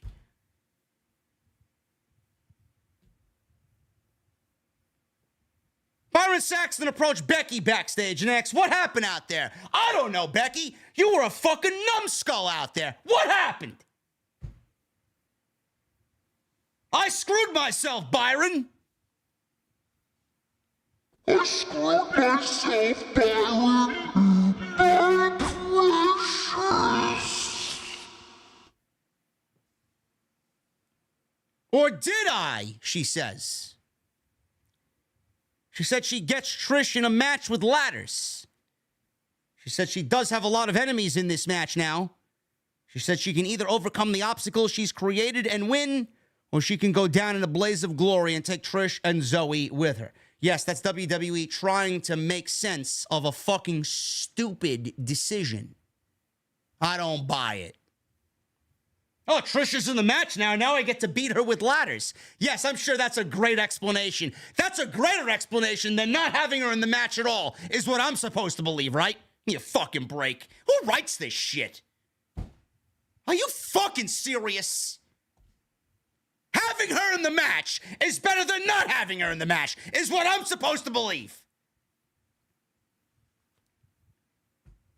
God, this show sucks. I swear to God, man, if you enjoy this shit, your fucking level of whatever, man, quality is in the dumps. Seriously. Jesus fucking Christ. Maybe they need to bring me in to make sense, and maybe they should be hiring me as their creative coordinator. Shinsuke Nakamura versus Bronson Reed. This went 8 minutes. Wow! 8 minutes. Not 2, not 4, not 3, 8. So we go to commercial break because, I mean, nothing doesn't matter what happened before the commercial break. Nakamura hit a spinning heel kick off the ropes. Bronson Reed followed with a power slam for 2. Nakamura tried a triangle choke, but Reed hoisted him up into a sit-out powerbomb for a near fall. Reed tried to shove Nakamura into Ricochet, but Ricochet popped up, and Nakamura landed in his chair, who was sitting on the outside, by the way, because that's typically a Vince McMahon thing. Oh, we need to have the Money in the Bank guys who are competing with each other sitting at ringside to watch this match. Ricochet then kicked the chair and Nakamura into Reed. Nakamura stared down at Ricochet, so Reed attacked Nakamura and rolled him back into the ring. Ricochet turned his back on Reed, so Reed shoved him into the steel steps. Ricochet leapt onto the apron as Nakamura set up for a Kinshasa. Reed moved and Nakamura knocked Ricochet off the apron. Reed followed with a back suplex and a beautiful tsunami for the 1, 2, 3. Now, there's 7 men in the men's Money in the Bank ladder match. There's only 6 in the women's. I'm assuming they'll give Raquel a last chance losers match to get into the Money in the Bank ladder match. I don't know. Bronson Reed, I don't know how Bronson Reed's not in the Money in the Bank ladder match. I get that he's not Logan Paul, but I mean, give me a fucking break, man. Bronson Reed should be in the Money in the Bank ladder match. Seth Rollins was in the back, or not in the back. He was in the, I guess he was at, what was he, at a hospital or a trainer's room? Maybe he was in the back. I don't fucking know. Rollins said the trainers said that they took x-rays of his ribs. He said, no matter what, I'll be on NXT Tuesday night to meet Bron Breakker. He said, as for Balor, now that's the Balor that I wanted from 7 years ago. Money in the Bank can't come soon enough. Judgment Day, main event. Dominic, Damian, Priest, and Finn Balor with Rhea Ripley on the outside against Sami Zayn, Kevin Owens, and whoa! Cody Rhodes with his broken arm, man. How broken is his arm? He's out there wrestling for fucking 14 minutes in the main event with a broken arm. Listen, man, the best thing on these weekly WWE shows is whoever produces these six-man tags. They're always high energy. They're always fun. They're always very good. But I'm tired of the six-man tag team matches in the main event. I really am. I really am. It's really lazy and it's really creative, but I can't really say anything bad about these six guys because they're all fucking great in their own right. But it's the same shit every fucking week. I mean, if it's not Sami Zayn, Kevin Owens, and Matt Riddle against Imperium, it's Sami Zayn, Kevin Owens, and Cody Rhodes against Judgment Day. I mean, give me a break. It's good stuff, but how much can I invest in what's going on here when we have 1 week till Money in the Bank, and I'm looking at the field of six guys here. Cody can't lose. Sami and KO can't lose. They're the tag team champions, right? Dominic can't lose. Finn Balor can't lose. He's got a world title match against Seth Rollins. Odd man out is Damian Priest. He's in the ladder match. He doesn't have a legit match going up against a single opponent. He's in there with 5 or 6 other guys. He can definitely take a loss. Has Vince McMahon's mentality. Oh, he's going for the briefcase, pal. He doesn't need a win. Owens got a hot tag. He went after Dominic. And crowd went crazy. Ripley was on the outside. She was pacing back and forth. Balor got the better of KO for a minute. Owens made a hot tag to a very eager Cody who wanted to come on in. Crowd popped big for Cody. He went after Priest, who tagged in. Landed a power slam and a disaster kick for a near fall. Ripley stood on the ring apron, distracted Cody. Priest then recovered and gave Cody a South of Heaven. Perfectly executed for a near fall. Sami broke up the cover. Dominic ran in, went after Sami. Sami tossed Dominic over the top rope. He fell right into Rhea Ripley's arms. Rhea Ripley was angry at this point, jumped back on the ring apron, started yelling at Sami Zayn. Sami put his hands on his hips and stared at her and then looked into the crowd. Sami charged and flip dove over Rhea Ripley, who ducked and landed on Dominic at ringside. Cody in the ring hit a Cody cutter on Priest for a near fall. KO reached for a tag. Balor, though, yanked him to the floor. They brawled. Priest rolled up Cody from behind for a 2 count. Cody knocked Priest out of midair, made the cover, goes for a cover. Dominic broke up the cover, tossed Owens to the floor. And then Sami surprised him with a clothesline, a haluva kick. Owens gave him a stunner. And then Cody gave Priest a crossroads for the 1, 2, 3. Don't know what you really want me to add to it, man. Paint by the numbers, generic, formulaic WWE 6-man tag team main event where Damian Priest was the only logical outcome for a loss. This show sucks. Monday Night Raw in shambles once again. And tonight wasn't good. Tonight wasn't good. You know what was good? This podcast tonight. I'll tell you that. Tell me when I'm telling lies. You can't. Anyway, guys, follow me on social media at JDfromNY206, Twitter, Instagram, TikTok, and Cameo. Hit that subscribe button down below. Turn on the bell for notifications. Get those super chats in. We're going to hang out in just a second. Memberships, they're always open. Get them on in if you guys want to become a channel member right here on Off the Scripts. VIPs, you can up your commitment to the VIP club. Re-up. Got the best community in the IWC right here on OTS. Go check out all the other videos on the channel. Plenty of them. I'll be live tomorrow night with Andrew Baydala for TNT Tuesday Night Titans Episode 2. We got a lot to discuss.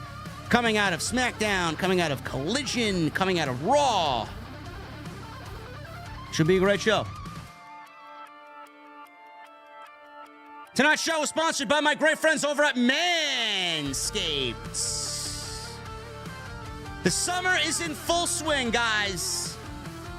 I don't know how many of you guys out there are ready for the beach, man. Do you guys got your beach bodies ready? Probably not. Most wrestling fans don't even know what the fucking sun looks like.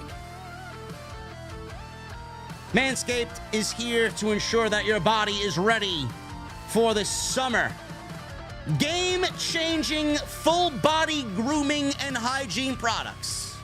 That's what we're dealing with here with Manscaped. Don't be that guy at the beach with the Austin Powers chest hair. Nobody likes that. Don't be the guy at the beach with those man tits. You're probably a fan of David Bixenspan.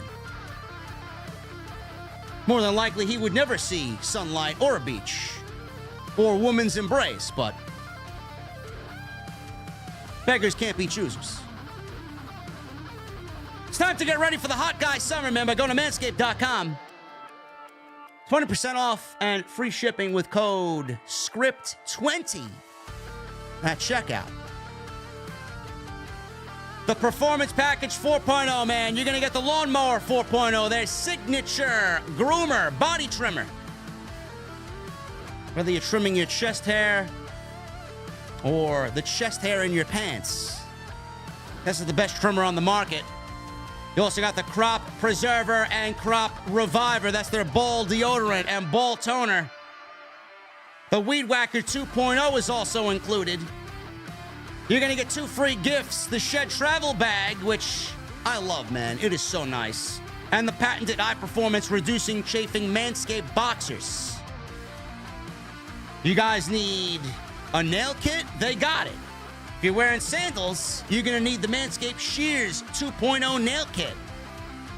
Having the right tools for the grooming job, man, is essential. So do yourself a favor and always use the right tools for the job. Manscaped, 20% off. Free shipping.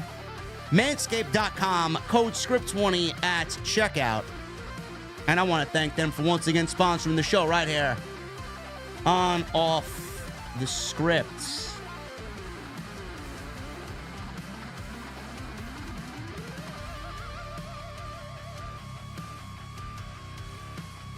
Let's get into the Super Chats, guys. Michelle Moran with a $2 Super Chat. I got a feeling Sammy will hook up with the Usos again. Maybe. I don't know. I think we're done with that. They'll cross paths every now and then, and they'll have some affiliation in some way, but then they'll be back together. Yeah, chest hair on your pants really didn't make any sense, huh? Don't worry, I'm overtired. Sorry.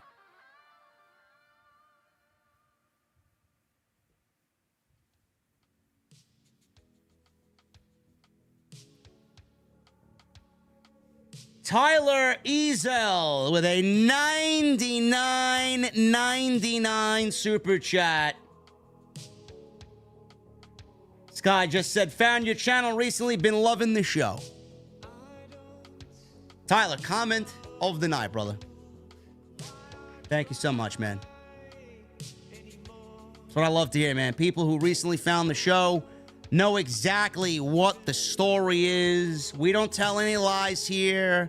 The reason why we are the way we are, and we're the #1 live streamed show on YouTube, nobody's even close, is because we're honest. The reason why I don't have 500,000 subscribers is because I'm honest. The reason why people hate me is the reason that most people love me. because I'm honest. Tyler, thank you, brother.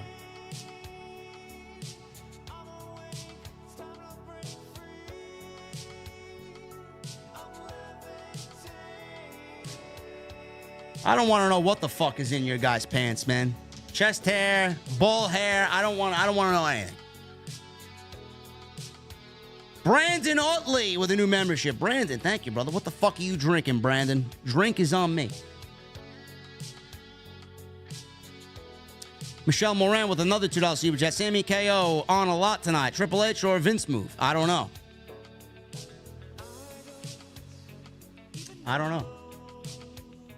Lunar Guardian with the 10 months. 10 months. Cheers to the best in the IWC. Thank you, brother. Or her. Lunar Guardian.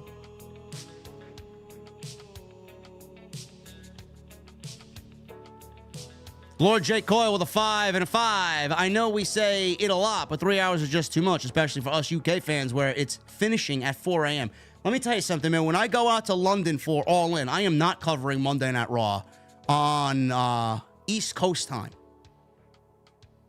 I will do no such thing. I'll worry about that the very next day. I'll go to some podcast studio, and 5 o'clock their time, I'll be fucking covering Monday Night Raw.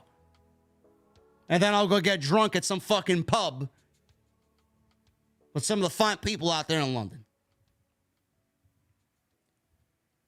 Also, there's so much shit that can be cut out of a 3-hour show that would make it a decent 2-hour show. Also, fuck the haters. You're the man, Jay. The OTS for life. Thank you, Jay. I appreciate you, brother.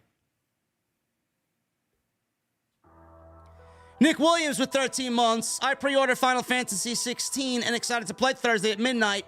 If Logan Paul becomes world champion, I'll become Ifrit and burn down Detroit. I'm looking forward to Final Fantasy 16 myself, Nick. I played the demo. I loved it. D apostrophe, I see you, brother. I would rather have sky blue than red skies as well. 7 days out of the week. But Sky Blue's off the market, man. She's dating Kyle Fletcher. Sorry to break the hearts of many men out there, but we can't shoot our shot anymore. Sorry.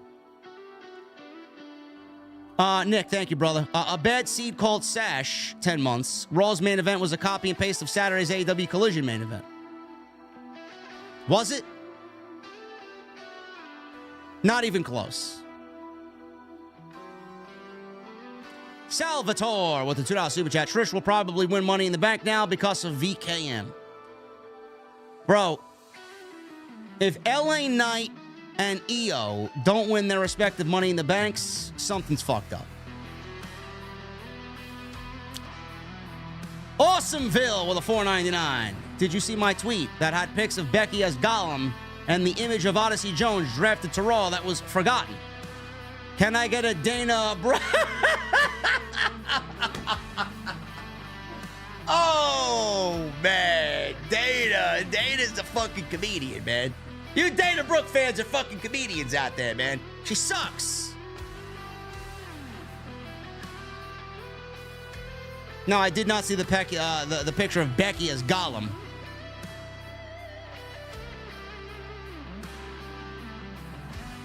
I need a talented graphics designer, man, to give me a Gollum t-shirt with Becky, or a Gollum design t-shirt with Becky's hairstyle and glasses. It's gotta be the next limited print t-shirt, man. MGM Bowling with a $9.99. I like everyone in the Money in the Bank match, including Logan, but I'll boo the fuck out of whoever wins it if it's not LA Knight. I truly think it'll kill the vibe of the show, and I'll be there, so I'd hate it.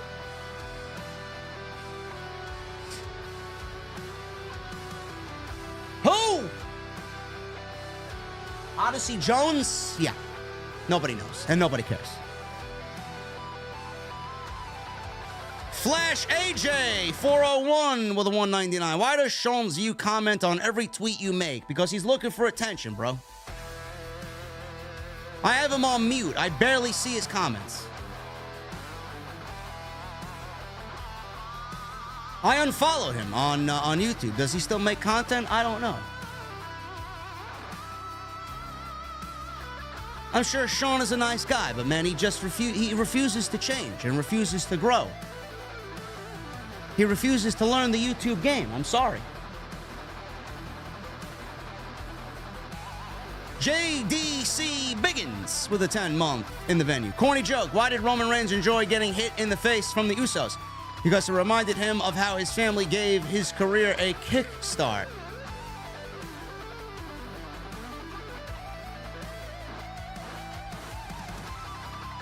Biggins, keep the jokes to Sidro, bro.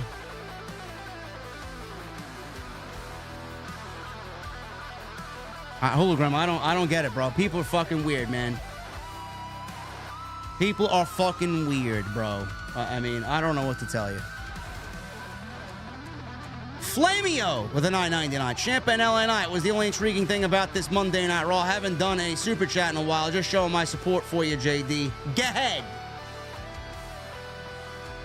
Thank you, Flamio. Jarrett Hopfinger with a 5. That's why I like your input. Oscar wins, then Vince fires up the Flair bot. LA Knight winning. The crowd over. The draft was stupid. Vince, R.I.P. WWE.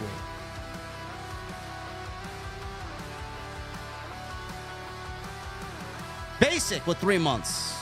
Thank you for the recommitment, Basic. Vince said this best in his promo with Flair in 2002. You don't know what's best for you, and neither do all of these people. Bro, Vince basically brought all of this to the public, and it went over everybody's head. It's exactly how he feels about it, man. It's exactly how he feels about you, me, and everybody else. Absolutely. Tay-Tay with a $4.99. Trish Stratus and Logan Paul being in the Money in the Bank ladder matches was definitely a Vince McMahon move. You know it, man. You know it. Jason Barker with a 5. No message. Thank you, Jason. Rob G with $9.99. Logan Paul did physical activity in that dumb segment, but couldn't book him to be the jabroni like Tozawa to qualify. Like I said, Rob, tell me when I'm telling lies, brother. Also, Hall of Famer Trish Stratus and former champ Becky need to qualify, but a celeb gets a spot. Everybody should qualify, Hall of Famer or not. Willie Teague with a 3. This show really sucks. I know. Willie, I know, bro. Vinny with a $1.99. Hey, yo, Vinny over here. Vinny. LA Knight better not lose the Money in the Bank. Logan blows. Rich Gambill for the 14 months. Thank you, Rich. What are we drinking to celebrate 14 months, Rich? Just want to say cheers to the OTS family and to the ace of the IWC.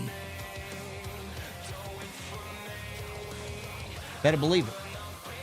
Willie Teague with a $5 super chat. I thought WWE was going to push Omos like WCW pushed Goldberg. Willie Teague, are you my guy Richard Gaymore?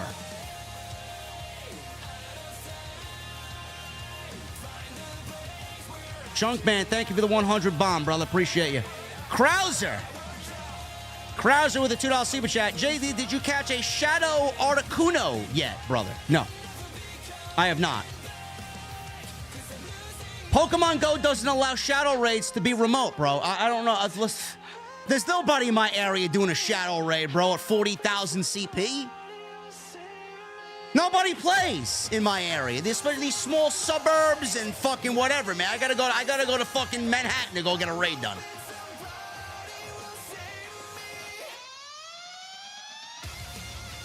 I did get myself 4 Shadow Mewtwo's, though, I'll tell you that. El Mase with a $10 super chat. The reason for all the 2-minute matches on WWE lately is because that's how long Vince lasts with his paralegals. Ha ha ha! That's a good one, man. That's a good one.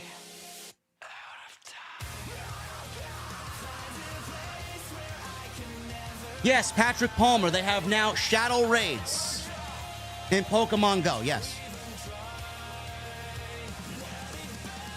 somebody hasn't been on the game in a while. Patrick Palmer. And yes, by the way, I'm a fucking geek, okay? I play Pokemon Go. Every time I walk to the gym, man, I walk from Grand Central to where my trainer lives on 59th Street. 48th Street in Grand Central, I walk all the way to 59th Street, man. Right by the West Side Highway. Play Pokemon Go all the way, man. I stop to do a raid, and I walk, and I'm catching, and I'm fucking playing.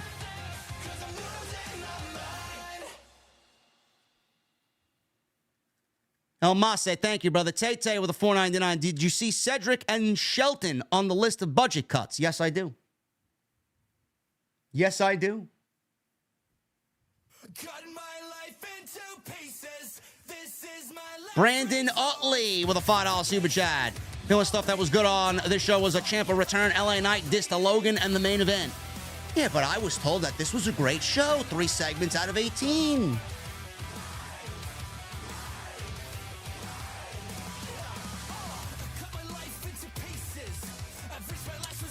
The Bastard with 2 months. What are we drinking to celebrate? 2 months, Bastard. 2 months. Glad to be part of the best podcast in the IWC, hosted by the GOAT, the motherfucking ace. JD, I also agree with your tweet about Kevin Owens.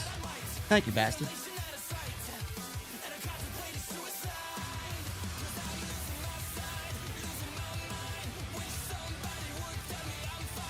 Has anybody heard the remake of this song, man? Papa Roach actually remade this song. It was during the pandemic. They went back and re-recorded this song for 2021. My God, man. And it's not that it's bad. I mean, it's not as aggressive as the original. This is just a cover song from some no-name band, but... Man, that Papa Roach debut album was fucking great, man. Their early albums were really good, man. Then they turned into garbage, just like everything else. Yes, Donzel, they made a remake, bro. I mean, you look it up. I think it's 2021 remake. I mean, it's fine. It's just Kobe, the singer, is not as aggressive as he was on the original. I mean, nothing beats the original. The original gets your blood going, man.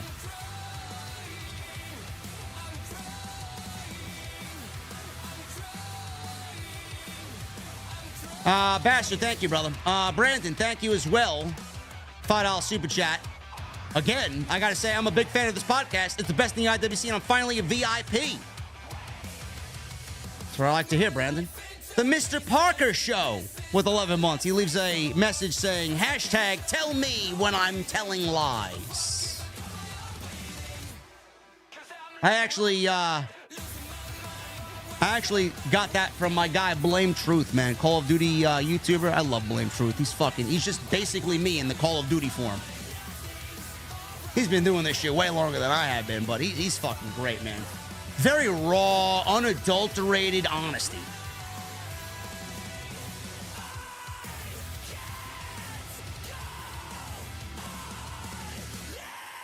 Hype Shooter with a $1.99. Really wished for the man to croak. Yeah. Fuck him.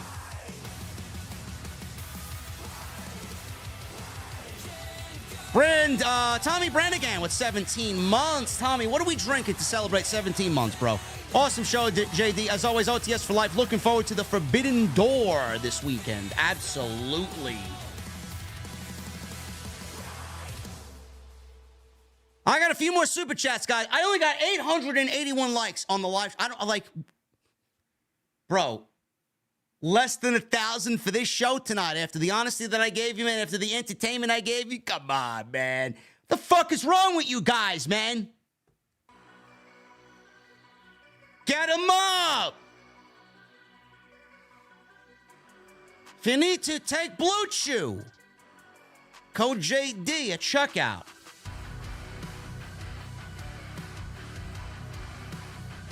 Hollywood guy with a $5 super chat. You should make a shirt that says, tell me when I'm telling lies.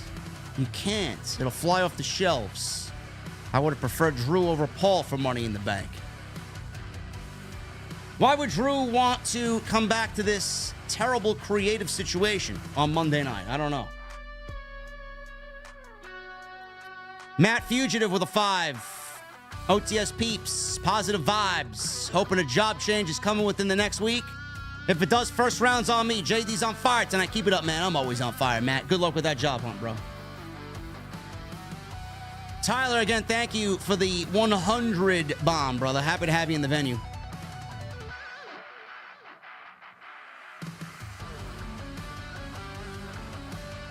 Funny Rob Baby with a $4.99. JD, you and OTS chat gonna hate me, but I could see Logan winning the Money in the Bank and beating Jay at SummerSlam after he beats Roman in a Hell in a Cell match. Rob, I don't know what the fuck you're drinking, but I'm gonna need you to put the bottle down, okay? Roman is not losing at SummerSlam. Awesomeville with a $1.99. Can I get an Odyssey? Who? Zion Quinn. Who? I don't know, man. They're on the back of a milk carton somewhere. I don't fucking know. Awesomeville, thank you, brother. Brandon Jefferson with an 11 months. Almost a year, JD. Can't believe it. Before you know it, Brandon, it'll be 12. AJ, or LJ, not AJ. LJ, $4.99. I think Jay should be the one to eventually defeat Roman, maybe at WrestleMania. Wishful thinking, bro. Wishful thinking. Krauser with a $2 super chat. Caught a couple of Legos earlier. Want to add me?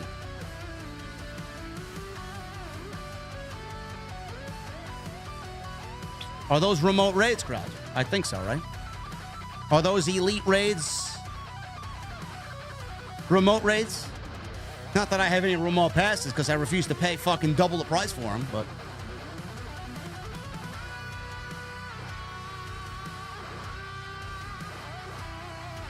And Tyler Easel, he donates $100, says he loves the show, he's brand new, and then wants to become a member. Tyler's the MVP tonight, man. Thank you, Tyler.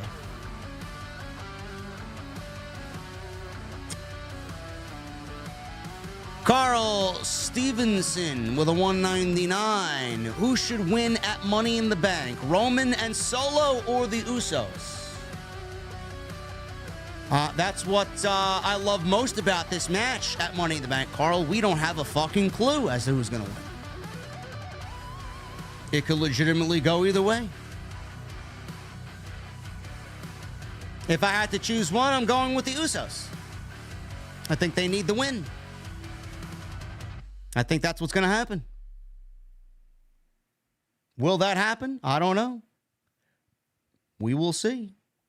We will see.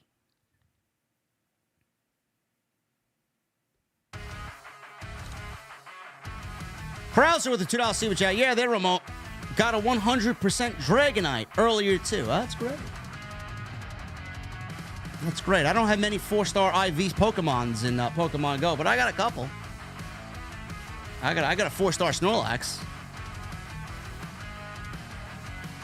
I think I got a 4-star Drillbur, too, I think. I don't know, I gotta check. Anyway. Awesomeville with a $1.99. Do you still play Mario Kart and Rage Addict? No, I do not. Hype Shooter, $1.99. JD, what do you think with Theory after the title run? What do you do with Theory after the title? I have no fucking idea what I do with Theory, Hype Shooter. I think Theory should lose that fucking title immediately. I don't think he's doing anything with that title. He's certainly not making it any better. It's like they dropped the ball on Austin Theory, too, after WrestleMania. After that John Cena match, forget about it. Waste of time. Brandon Utley with a $2 super chat. Can we get a Von Wagner lotion in the baskets? Von Wagner. I gotta get the fuck out of here, man. Goodbye. Oh, Jesus Christ. Jesse, lock him up, bro. I'll see you on Wednesday. Don't give me no lip, clown. Appreciate you guys hanging out tonight, man. I gotta get in this Mustang. I can't get away from this fucking show fast enough tonight, man. Holy shit. Anyway, guys, follow me on social media at JDfromNY206. That's Twitter, Instagram, TikTok, and Cameo. Hit that subscribe button down below. Turn on the bell for notifications. Hit that thumbs up. Thank you for the super chat love. Thank you for the recommitment to the VIP club. Go check out Z-Biotics and Manscaped to sponsor the show tonight. Live tomorrow night with Andrew Baydala for TNT Tuesday Night Titans Episode 2. And continue to hit that subscribe button down below, man. Become part of the OTS family right here on Off the Script. Guys, I will see you all tomorrow night live for TNT with Andrew Baydala right here on Off the Script. I'll see you guys later.